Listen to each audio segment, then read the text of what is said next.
Welcome to this edition of Cover to Cover, and thank you for joining us. I'm your host, Marcy Hernandez with the San Antonio Public Library. The library is a premier resource for educational support, self-directed learning, and literacy for all ages. We have a variety of resources available in our branches and remotely that can help you reach any educational goals you may have. Here today to talk more about programs and resources specifically for teens is Kathleen Fordyce, the Assistant Manager of the Teen Library at Central. Kathleen, thank you for joining us. Thank you for having me. I appreciate it. So first, when I say the Teen Library at Central, let's let our viewers who may not know what that space is know a little bit more about Teen Library. Sure. The Teen Library at Central is a really exciting new state-of-the-art space that just opened in May of 2015. Previously, we had the teen department down on the first floor of the Central Library, and it was just too small. It was not enough space for the teens, and so we built this gorgeous 6,000 square feet area for the teens. Oh, wow. Just for 13 to 18-year-olds. We used focus groups of teens to tell us what they wanted in their space, and so we have different areas in the space that are dedicated to different things, whether that's after-school activities or study groups, homework help, video gaming. We have two dedicated spaces that are really exciting. One of them is the lab/makerspace, where we have a 3D printer, we have a drone that they can fly outside, we've got some robotics, Lego Mindstorms, and we have some different gadgets they can use to learn how to code. So that's open on Tuesdays at 5 o'clock, and our librarian, Caroline Mossing, is in charge of those programs. We also have a music studio in the space, which is really exciting and one of our most popular programs. That's on Mondays at 5 o'clock. Our library assistant, JD Elizondo, is in charge of that programming. And so we've got recording equipment they can use. It's hooked up to laptops.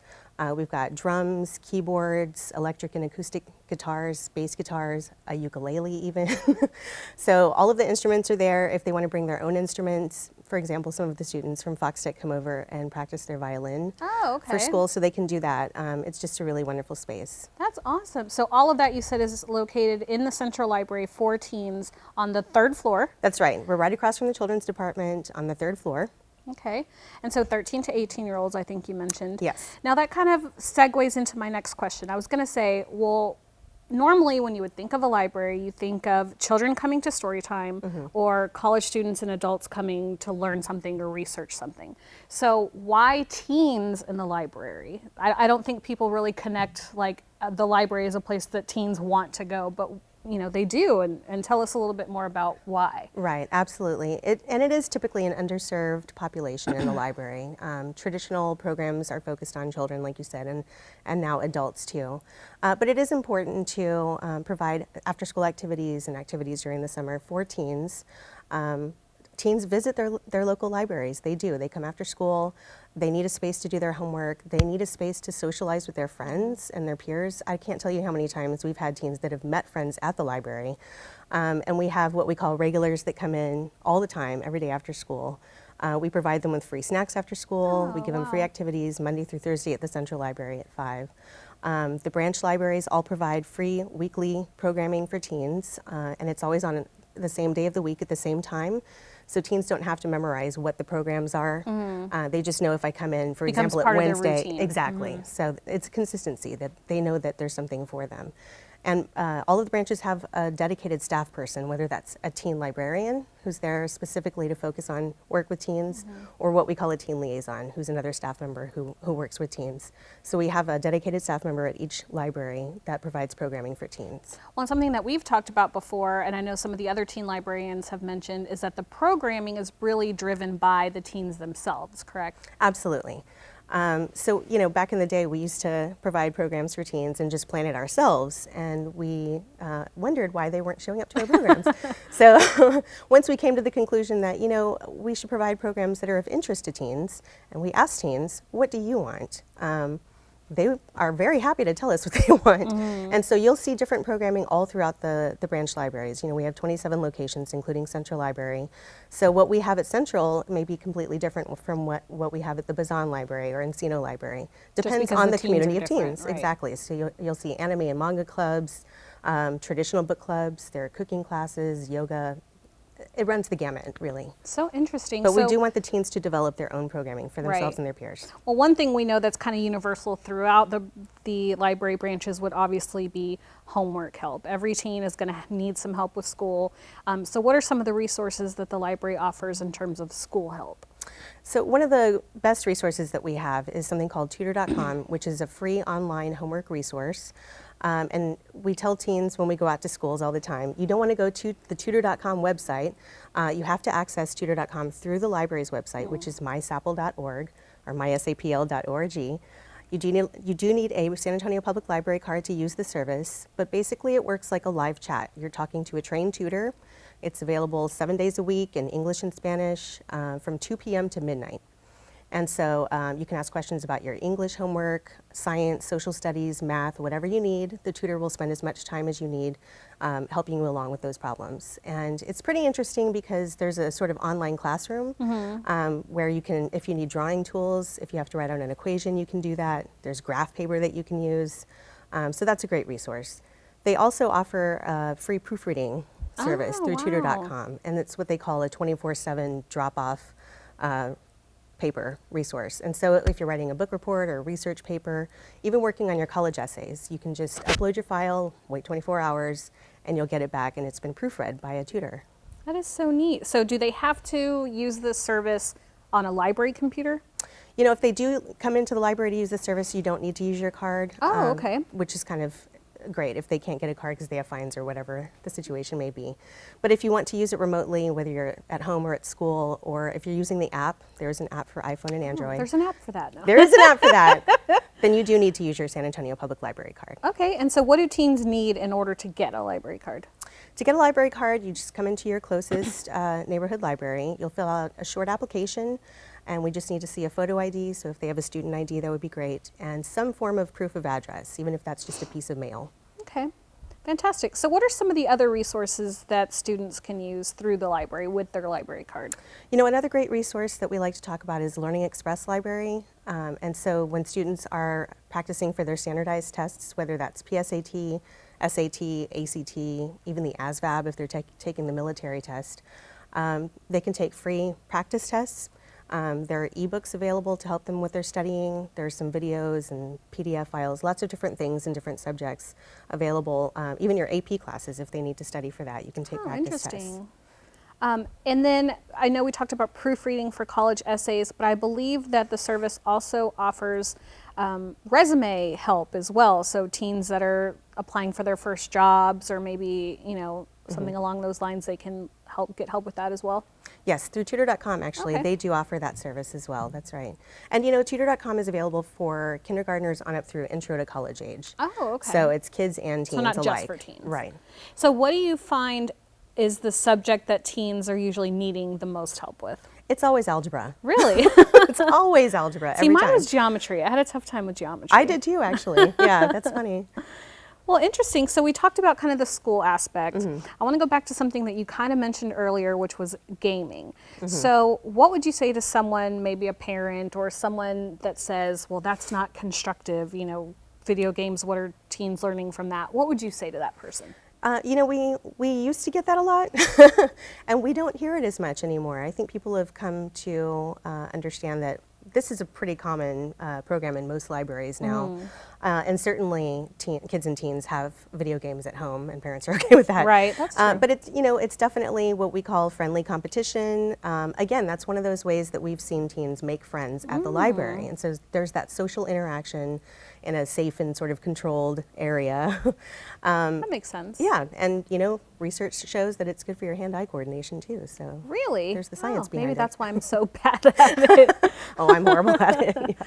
How funny. So tell us about some upcoming events that maybe specifically for teens or some of the events that are driven by teens. What's coming up at the library? Sure. You know, one that I wanted to make sure to mention was the Mini Maker Fair. You know, we just put this on our tech librarian, Caroline Mossing at the Central Library, hosted San Antonio's first Mini Maker Faire actually back in October, and it was a huge success. It was held at the Central Library. We had a ton of makers out there, and these are people, whether they're knitters or glass blowers or they're into robotics, anything that you can make, you can show at the Mini Maker Faire, and we had just a huge attendance. So we want to do it again, and it's gonna be in March 26th, and so we're putting on a call for makers now. Oh, fantastic. So throughout January, and you can just contact the teen library and ask for Caroline specifically. Okay. And how would someone get a hold of the teen library? So the number is 207-2678. Okay, fantastic. Are there any other ways, are the teens on, or the teen library on social media, or how can teens find out more?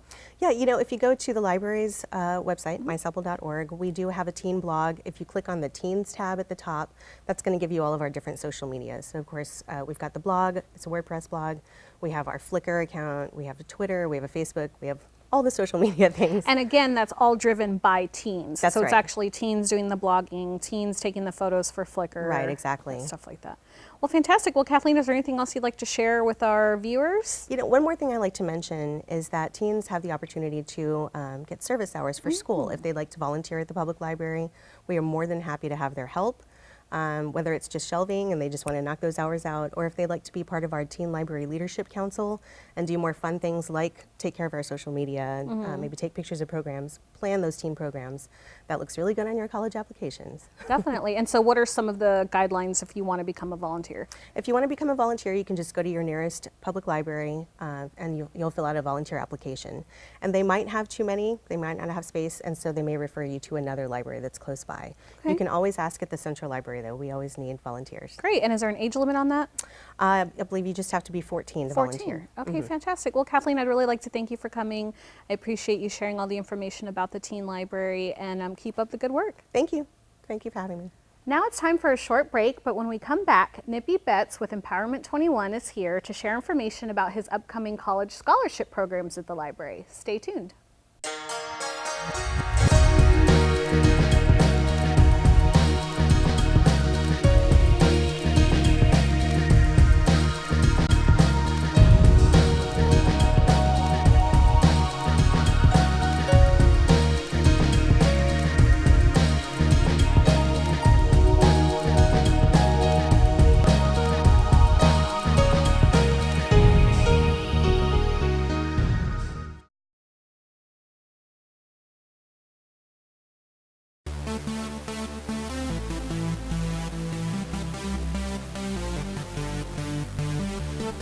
Welcome to the Mayor's Book Club. I invite all San Antonians to engage in discussion, participate in exciting events, and to share a love of reading with each other. One of the roles of libraries is to advance reading and support literacy. Libraries are always there to provide a place where students learn, citizens engage, and communities gather.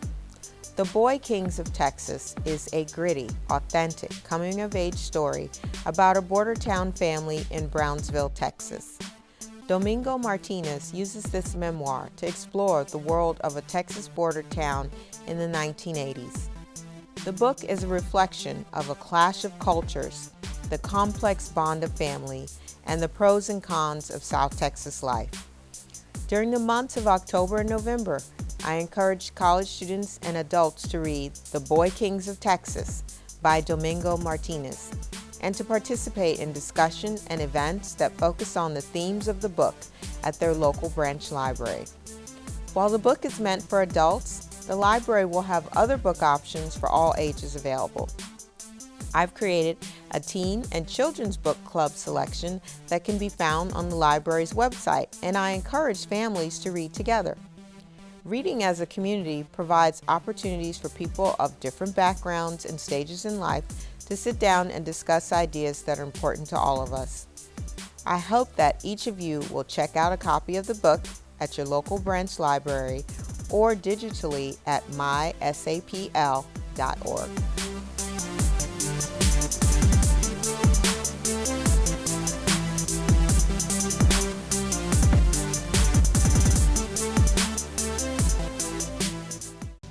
Welcome to this edition of A Minute with Mike, and thank you for joining us. I'm your host, Councilman Mike Gallagher, representing District 10. How many of you use online marketplaces like Craigslist or Facebook to buy or sell phones, cars, or other items? If you're like many San Antonians, almost all of you have done this at one point or another. Most of us choose to meet in public areas to provide an extra sense of security. But what if you could all but guarantee a safe place to go? I introduced an initiative to designate 6 police substations in San Antonio as safe exchange zones. Each of these substations provide camera surveillance of the parking lot and a staff lobby. You can either conduct your business outside or inside the lobby for extra security. To locate your nearest safe exchange zone, find your area's police substation on the SAPD website. Thanks for watching and have a great day.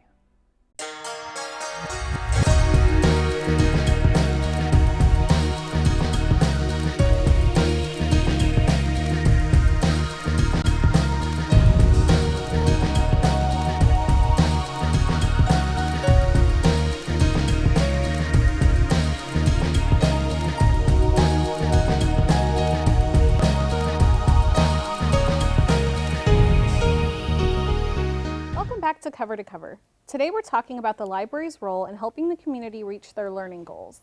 Earlier in the show, we talked about resources available for teens to help them with school. Here now is Nippy Betts with the Scholarship Leadership Institute to share more information about finding debt-free ways to attend college. He provides workshops at library locations throughout the year, including one coming up in January. Nippy, welcome to the show. Thank you very much. I'm excited to be here. Thanks. So tell us a little bit, before we begin, tell us a little bit about yourself and your background. Okay, I retired as a major in the United States Air Force, where I flew satellites and did all kind of great things when it came to instructing. I was an adjunct professor at San Diego State University, and I've been working with kids all my life. And so I love inspiring and motivating and teaching kids how to do things they couldn't do before they met me. Fantastic. So what prompted you to start an organization where you were teaching kids how to apply for scholarships? My daughter was number 2 out of 500 at Warren High School here in San Antonio. Wow. She never made a B in her life, and she had a 1,300 on her math and verbal SAT scores. And yet she had no money in February of her senior year. When anybody with 2 kids knows that, you know, one's usually very smart and one's good looking. And my son was over in the other corner, and I'm looking at this 9th grader saying, we're in trouble because his grades were nowhere near hers. And so we hustled and we started working with her, and we looked at her soccer team, and none of them had scholarships either. And so we earned her a full ride, but we had to hustle. And so I said, we have to do something. So Empowerment 21 was my nonprofit that I started back in 2005 to help kids get into college and pay for it. And it grew from a small thing with 12 people to audiences at Our Lady of the Lake University, where we had over 1,000 people at some of the meetings we did on the second Saturdays every month. Oh, wow. And so that's how I got started. And then by the time my son got to where my daughter was, he made way more money than her, even though his scores were nothing like hers. So it made me understand it wasn't about your scores and grades, but it was about the efforts, the habits that we taught after people came to the library, got the information they needed. Then we help create habits and confidence so they could use the information they got. Interesting. So what background did you have when you first started helping your daughter? Where did you go, since you didn't exist for yourself? Where did you go to find that information about what scholarships were available? Back when I was younger, because I'm way older than you, back when I was younger, guidance counselors could help us. And Pell Grants were enough to make ends meet, so you didn't have to get so much in scholarships. But as you know, Pell Grants aren't worth as much as they used to be anymore. And so now we have to hustle harder. So for me, it was different. But as time went on, we kept seeing the cost of college go up exponentially compared to what people paid. And so I didn't know it. So I told my children, just like everybody else, I'm going to send you to this school. Or you're going to LSU, baby, and this is what you're going to do. Because I was naive, like a lot of parents who tell their kids they're going to pay for them to go to college, never understanding that the cost is going to go up quicker than their ability to pay for it. So that's what I did, and I started realizing there wasn't a lot out there to help. And counselors, God bless them, are so busy that they don't have that time either. And so I just started this as a thing to help my daughter, a couple of her friends, and get ready for my son. And then I said I was going to stop. and it's like a sickness. Once you get started, I can't stop, and it grew into a full-time business that I now travel around the country and do. Very interesting. So when you're talking to parents, well, first of all, do you talk to the parents or do you talk to the teens? What is your first step in helping these families? I want to make them I want to get them together. I love my workshops when we do them and when I'm here at the library, because parents will be elbowing the kids and the kids will be telling them, see, Mom, I told you. One of the things I like is to talk to both, because that way I get the true picture. I'm not going to get it just from the kid or just from the parents. And once we do that and get them in a room and I share information, life-changing information that can change their financial future, it's amazing. They look at me like I'm the Black Harry Potter, but I'm not. I take years of experience of working with kids, and I don't know where I got that gift from. Maybe from my job with the military, where I did a lot of investigative stuff. I just took that and put it on scholarships. But I have a gift of getting kids to do things their parents can't get them to do. So as we do that, when I'm talking to both, it's magical. And then they go home, like I was with a group from Houston yesterday, and the parents and the kids were there, and now they're sending me the most beautiful emails about what we talked about.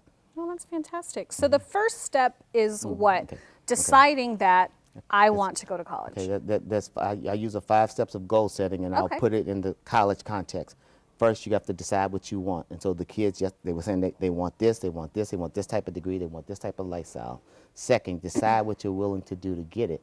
And that's what we teach them, the 4 S's of SLI. My business is Scholarship Leadership Institute, but I've been teaching this for years. Structure it, schedule it, search it, share it. Where you structure, you use timelines to find scholarships. You schedule it. You figure out what you're going to do on Monday, Tuesday, Wednesday, Thursday, and Friday. You search it, where you look for scholarships using Google Alerts or fastweb.com or things like that, and then you share it. You find somebody that you're accountable with. So when I say those 5 steps of goal setting, decide what you want, decide what you're willing to do, which is those 5 steps, decide what you're willing to give up, which is so important because kids are so busy. They've got so much they're doing. So you got to give up some things to make time for scholarships, that whole big rock thing we talk about with the jars.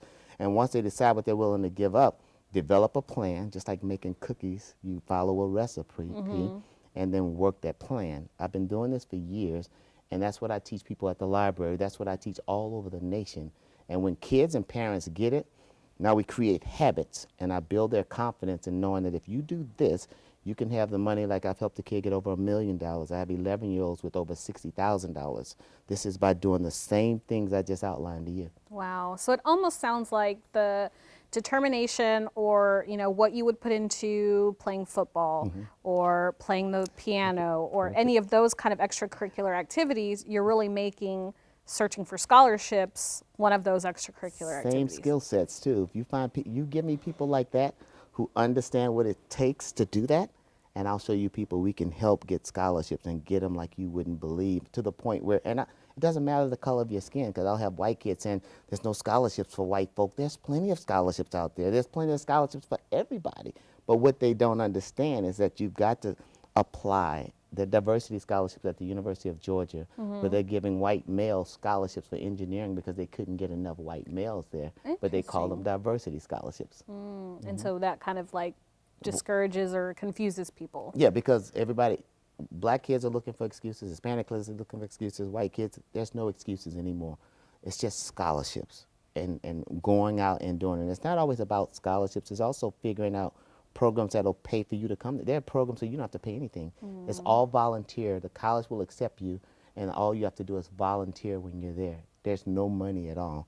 Wow. Have you heard of that before? I haven't, Yeah, and I definitely. wish I would have Yeah. when I was in college. Yeah. And I don't know what the magic is. Some schools are looking for certain kids and some aren't. I had one kid got offered a total of $750,000 in scholarships. University of Colorado offered him $2,000. University of Washington in St. Louis offered him $150,000. There's no difference in the kid. It's just that this school wanted him more. The key is casting a wide net. So I try to get the kids and the parents to understand, don't just pick a specific school. You got to cast a wide net. Like my niece, who got perfect scores on the SAT. She went to Harvard. She wanted to go to Harvard. Harvard accepted her, but they gave her no scholarships.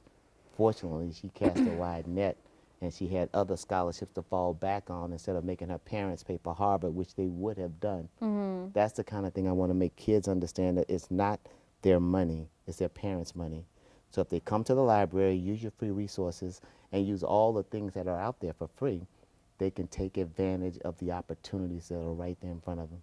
So what do you think keeps people? Is it just not knowing where to find the information? It's the lack Is that of the knowledge. biggest It's hurdle? it's the lack of knowledge. They just don't know. And like you said, what do people do? They find people, coaches and mentors. There are a lot of scams out there, but people will take advantage of your kid, and you pay them thousands of dollars, and they fill out your FAFSA. Well, that breaks my heart. And so when I'm here at the library with Panaga and the rest of the staff here, I'm talking about different things that they can do, and I point to the back of the library and say, see all those books up there? You can use those books and create your own scholarship plan using the 4 S's that I talked about earlier, and then those 5 steps of goal setting. But so many people can't do it on their own because they need somebody pushing them, a Right. coach, a mentor, somebody. The parents or yes, you know, an aunt. But they won't uncle. listen to parents. I don't get it. My kids wouldn't listen to me. Did but you listen to your parents? I did not. Yikes. Ouch. I did not. So you're right. But so I don't know what the magic is. So that's why I like when you bring that group together and they see each other, they're like, okay, we can do this. Whereas when they're by themselves in their living room, at their house, in their bedroom, distractions happen and they just don't do it. Right. So what would you say is the, so if they're interested in going to college, when should they start this planning process? Parents should start when they're infants because you can get scholarships as infants, Gerber.com and all these other things. Again, we have middle school kids who are getting big scholarships like the $60,000. I'm teaching at this auditorium full of people. This one kid's coming on the second Saturday every month to my workshops. He's the boy, the son. The mom's there. She's an assistant principal here in town. And the 11-year-old's just sitting there. And they're listening to the little fat man say, you can get scholarships even at your age. And so the kid went and started looking for scholarships, went to McDonald's and said, hey, you have scholarships? All of a sudden, this kid started winning scholarships, and the big brother's like, wait a minute. And so he got competitive with his little brother. He got a full ride. Little brother's at 60,000 and still going strong. That is so At interesting. the age of 11. That's incredible. So tell our viewers, we've got to wrap it up. So tell our viewers the best place to go to find more information about you and your organization, as well as, places where they can start this process. Okay, first thing, I'm at www.majorbets.com. They're infused there because I haven't built my new nonprofit site is EP21, Empowerment 21. And so I go out and I share information all over the country and at churches and different locations so that I can inspire people to do things tomorrow they couldn't do yesterday because they met me today. But right now, kids should be taking advantage of their scholarship rooms and their career and readiness places in their schools. Okay. They should take advantage of Cafe College, those resources that are right here. And all over the country, there's just resources where people could use, and they just don't. And so use the books in the library, use all those free things.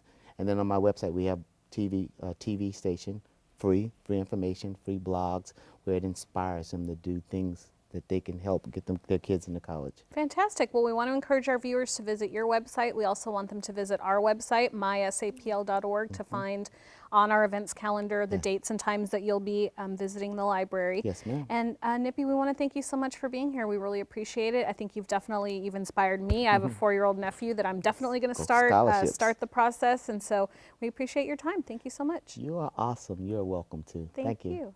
I'd like to thank our guests again for being here today. For more information about these and other happenings coming up at the library, head to our website, mysapl.org, or follow us on Twitter or Facebook. Tune in next month for our next edition of Cover to Cover. See you then.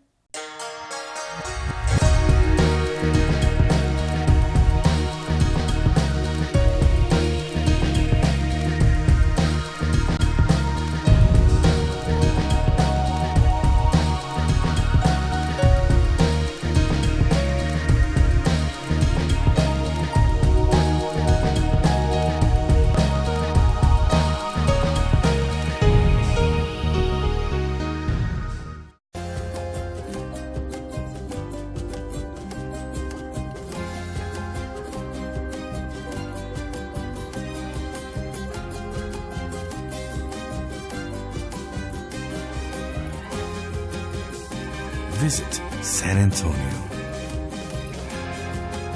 and be moved.